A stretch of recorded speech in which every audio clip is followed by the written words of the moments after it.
Hi everyone, it's me. So, hey, what am I doing?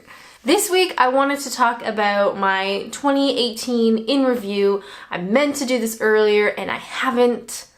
So here we are. I didn't want to do like a personal review because that stuff's boring. I want to talk about the important stuff.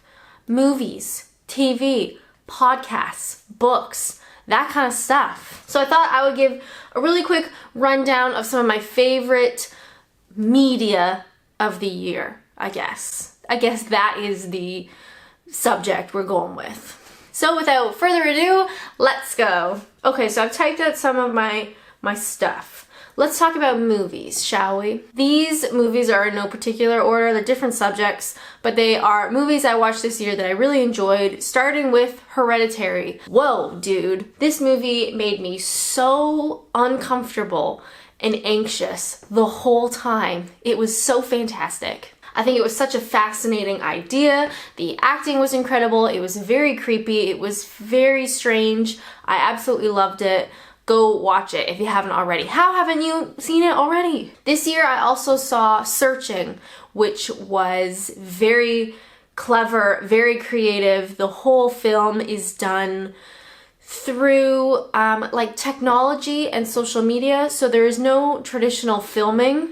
The entire story is told through FaceTime conversations, through webcams, through messaging, all that kind of like tech stuff. So there's no traditional like shots. It was just really fascinating.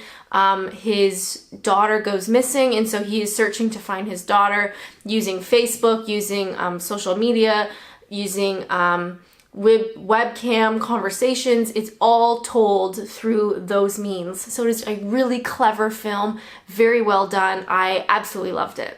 Next up, I also watched Widows this year.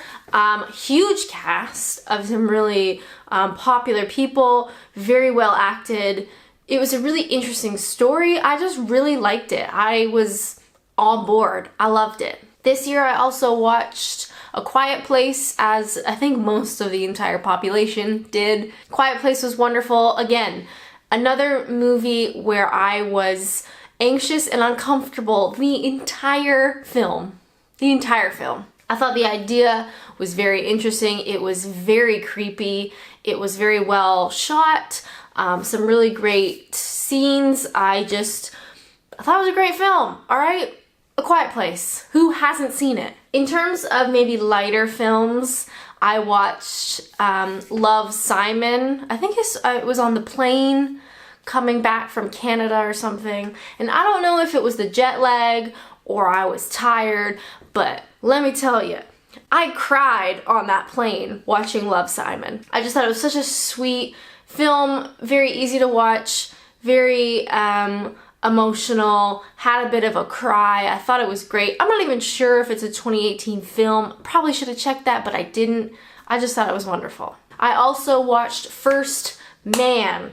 Got me some Ryan Gosling, hashtag Canada rules. I love any sort of space movie, anything with NASA, astronauts, all that kind of stuff. I will watch it, absolutely. I really liked First Man. I thought it was a bit long and there were some scenes and some shots that were elongated for, you know, sort of an arty effect, but they really didn't need to be. That was the only thing. It kind of dragged a little bit because it was trying to be quite artsy, in my opinion. But overall, I thought it was an incredible story. I love any kind of stories about early NASA. I just find it super fascinating. Astronauts in general, very cool. One of the films this year that really surprised me was Mission Impossible Fallout. What a great film. I haven't watched a lot of the recent Mission Impossible films for obvious reasons. And I decided to go to the cinema to see this particular one, Fallout. You know, I just wanted an action film. You know, sometimes you just want to watch an action movie. And this movie did action in the absolute perfect way. Perfect execution. You had a lot of fight scenes, but they were never too long. You had some really good action shots, but they weren't too excessive. There was some good dialogue. There was an interesting story. There was some beautiful architecture shots, beautiful like in the wilderness shots. Just, it was wonderful. So I'm very surprised. Mission Impossible Fallout, great film, fantastic. And finally, one of my favorite films this year was American Animals. I loved it. I don't know how else to say it.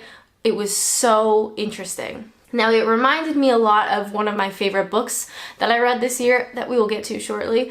But American Animals, it was filmed in a way that was very unique in terms of it had the actual characters, the real people that the film is about, being sort of interviewed alongside the film, and then some of the real people were actually in the film at certain parts, sort of in the background. Like, it was very interesting. So check out American Animals. It's about these college students who decide they're going to steal a really rare book from their university library. It's a true story. It was incredible. I was so anxious again.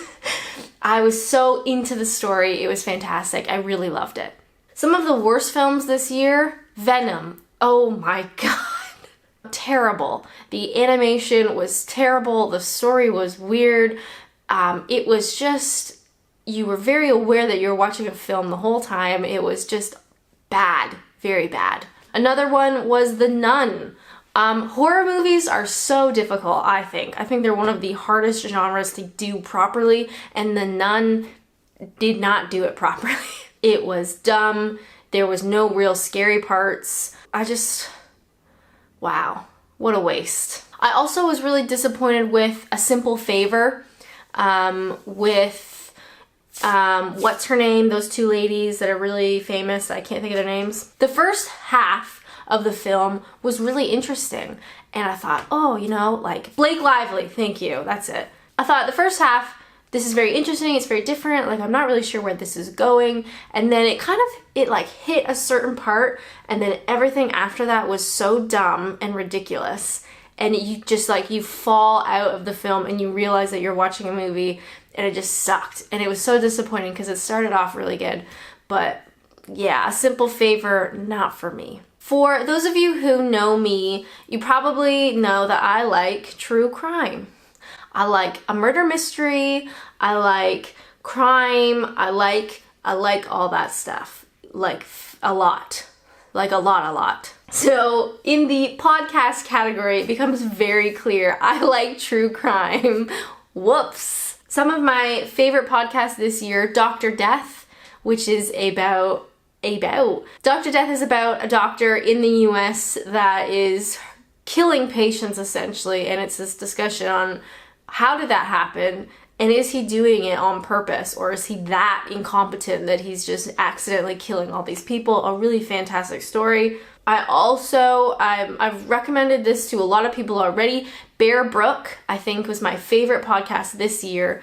Absolutely incredible story. Essentially, it is a true story. They find two bodies in a metal barrel in the woods in the US, and it's about how they figure out who these people are, and the story is, I would have thought it was a fake story had it not been real. That doesn't make sense. When you first hear the story, you think it's fake because you think there's no way that this can be real. There's no way. How have I not heard about this before? So definitely, if you are into true crime in any way, Bear Brook is incredible. It is very well done in terms of like the production quality. The research is insane. The amount of research they put in is unbelievable. So definitely, if you take nothing away from this video other than this one thing, please go listen to Bear Brook. It will be life-changing. That's a bit excessive. It's just really good. Another podcast I really love this year is A Date with Dateline. Now, they did not launch this year. This is at least a couple years now, but I found them this year, and God bless. Just a real short recap. Dateline is one of my favorite true crime murder mystery TV shows. So each episode they cover a murder mystery. There's different hosts, and they each have their own sort of personality, and it's been running that show's probably been around longer than I've been alive. So it's one of the longest running like true crime mystery TV shows.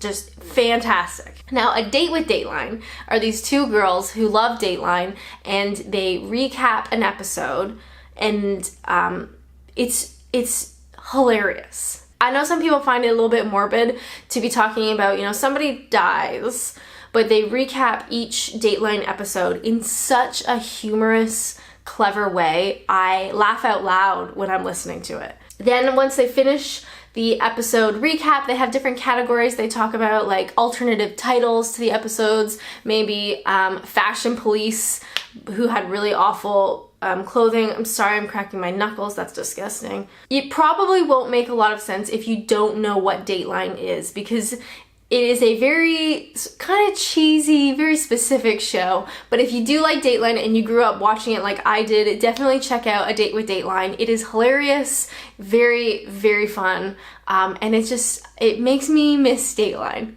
Now, one of the only non-crime related podcasts that I've been listening to lately is called Off Menu. A lot of people ask me, who do I like in terms of like British comedians? And James Acaster. James Acaster is my man. I think he is absolutely hilarious. His type of humor is unlike anything that I've seen before. He has a very particular style. It's so awkward and outrageous, and I just think James Acaster is absolutely hilarious. So this podcast, Off Menu, is James and his friend Ed Gamble, who's another great comedian, and they invite a guest onto the podcast, and that guest tells them their ultimate favorite meal. So their favorite drink, starter, main, appetizer, dessert, or pudding. It is so funny.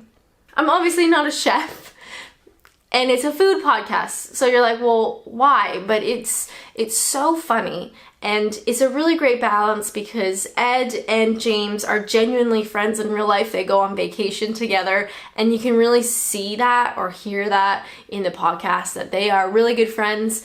And James is like this crazy, outrageous humor, and Ed is very grounded, and he keeps the podcast going. And there's just a perfect balance. Really funny. If you want to check it out, called Off Menu, just hilarious. Now, books this year, I didn't read as much as I'd like to, but the ones that stood out for me, Futuristic Violence and Fancy Suits. I don't think this is 2018, but I read it this year. I love David Wong. I love his John Dies at the End series. It's very dark. It's very creepy and hilarious. And this is a new story with new characters, but it is very much his style. Very creepy, very unique, very funny. So I really enjoyed Futuristic Violence and Fancy Suits. However, the best book I read this year, again, not a 2018 book, but The Secret History. One of my friends said it was her all-time favorite book. And a lot of times when I'm unsure of what to read, I just ask people, like, what is your favorite book? And I'll try it.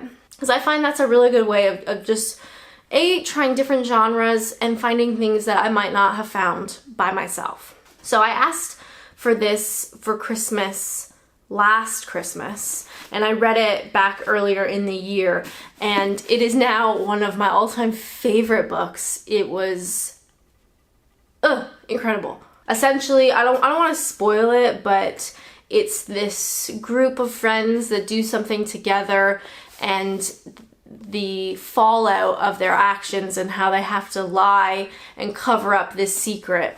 And when I was reading it, again, this is a good indicator, I was so anxious the whole time because I really felt it. And for me, that's a show of a good book. I was uncomfortable reading it the entire time because it felt so genuine and so real that I didn't want it to end, but I also needed it to end because I was emotionally exhausted. So if you want a new book, please try The Secret History by Donna Tartt.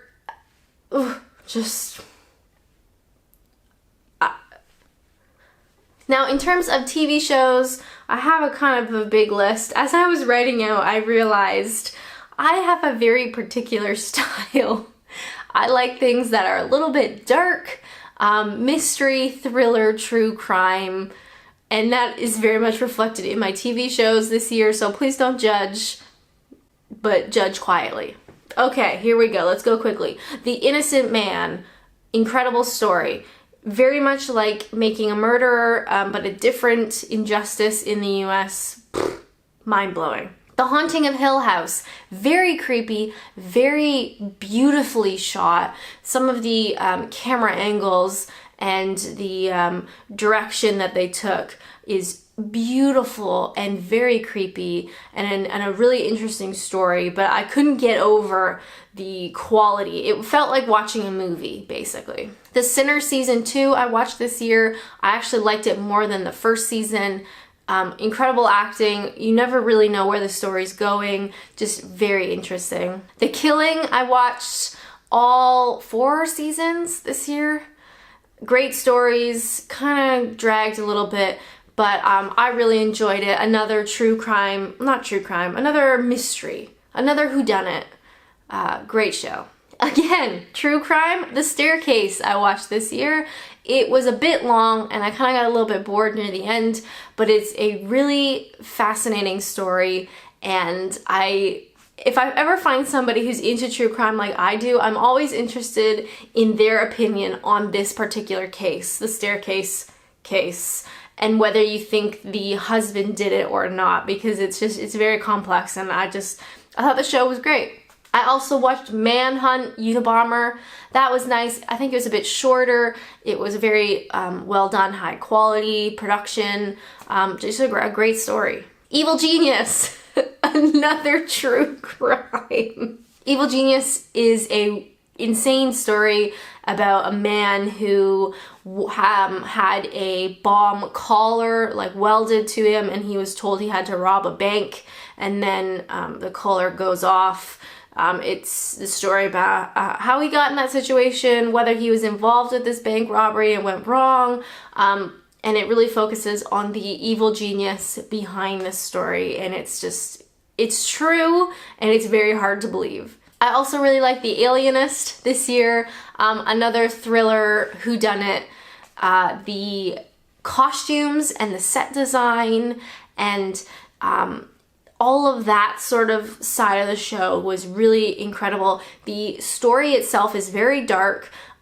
There are children murders, so I know some people don't like watching that stuff, so it is kind of hard to watch, but if you look at it solely from like a set design, costume design, it's a period piece, like my dad always says, period piece, and it is really well done, very interesting. The only thing on my list this year that wasn't specifically crime or murder is Queer Eye. I love Queer Eye. Queer Eye for the straight guy I think was early 2000s maybe, and I didn't really watch it back then because I was pretty young. But the new sort of revamped Queer Eye is honestly the most comforting and beautiful, wonderful thing I've seen this year. Anytime you're feeling like down on yourself, or you're just feeling kind of crappy or anxious or whatever, I found watching an episode of Queer Eye was, again, very comforting. All the men in the team, the Fab Five, they are all just beautiful people, like emotionally beautiful people, and it's such a feel-good show. So I wasn't gonna watch it because everybody kept talking about how great it was, and I was like, I'm not interested. And I watched it, and I watched the whole thing like in a couple days. It was just so incredible and so sweet and wonderful and lovely, and it just made me feel really good. Now, some of the shows I watched this year that aren't specifically 2018, Rick and Morty, hilarious. I watched that show when I'm working on my laptop. It's really funny, it's really clever. Rick and Morty is fantastic. Brooklyn Nine-Nine. I got into the show very late, but I love it. It's fantastic, funny, sweet. Nothing bad happens. It's just one of those shows where you don't really have to think that hard. It's just beautiful and cute and great. The Good Place I started watching this year.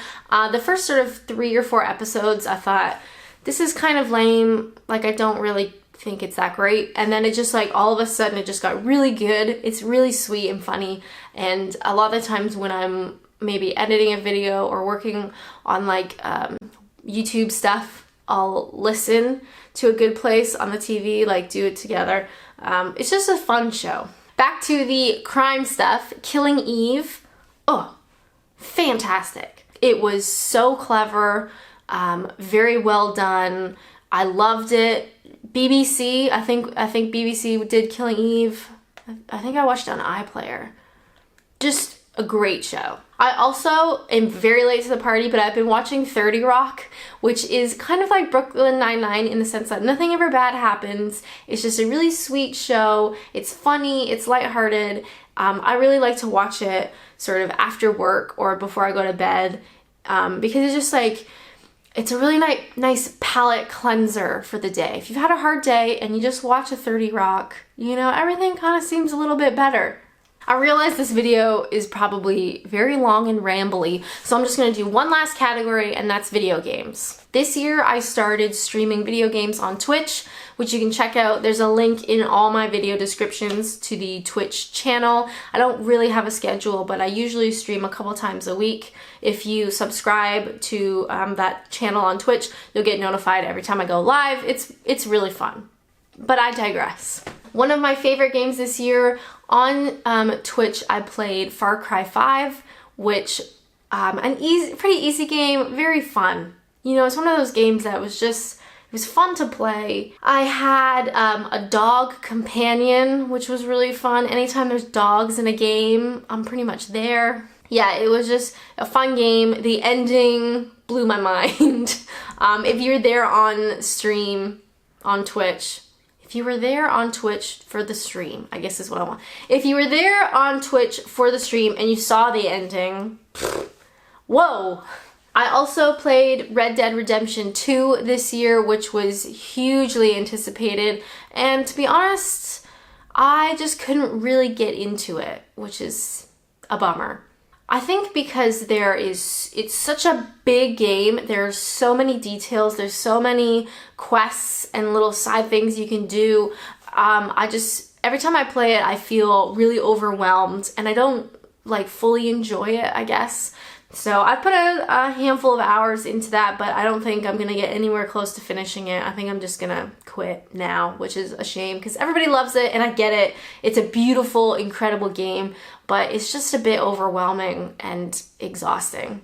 One of the games that really surprised me was Outlast, which we played on Steam. We played on Steam for the Twitch stream. I don't think Outlast is a 2018 game, but I played it this year and it was one of the scariest games I've ever played. I also did Resident Evil 7 this year, and honestly, Outlast was far scarier than Resident Evil. So essentially in Outlast, you are like I think it was you're a journalist and you end up in this insane asylum where the patients like have been experimented on. So there's like mutated people in this building, and what's incredible and terrifying is you can't fight back. So essentially you can only hide and you can run. There's no weapons for you. You get attacked, you have to run and hide. So it was a very like high intensity, high anxiety game that we played on Twitch, and honestly I loved it. I thought the ending was really incredible.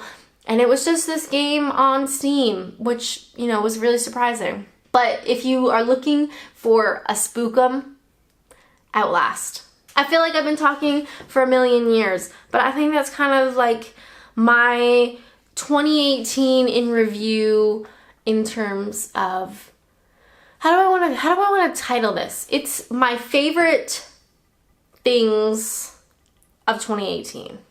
Books, movies, TV, video games. Okay? That's the title. What a mouthful. If you're ever bored, feel free to try out one of the things I mentioned. I personally think they're all fantastic, and my opinion is the only opinion that matters. So it must be true. Otherwise, I am really excited about 2019. I got a lot of really great ideas. I feel very busy, a bit overwhelmed, but I am excited. I'm excited, and I hope you guys stick around and see what happens this year. As always, thank you guys so much for watching, and until next time, bye!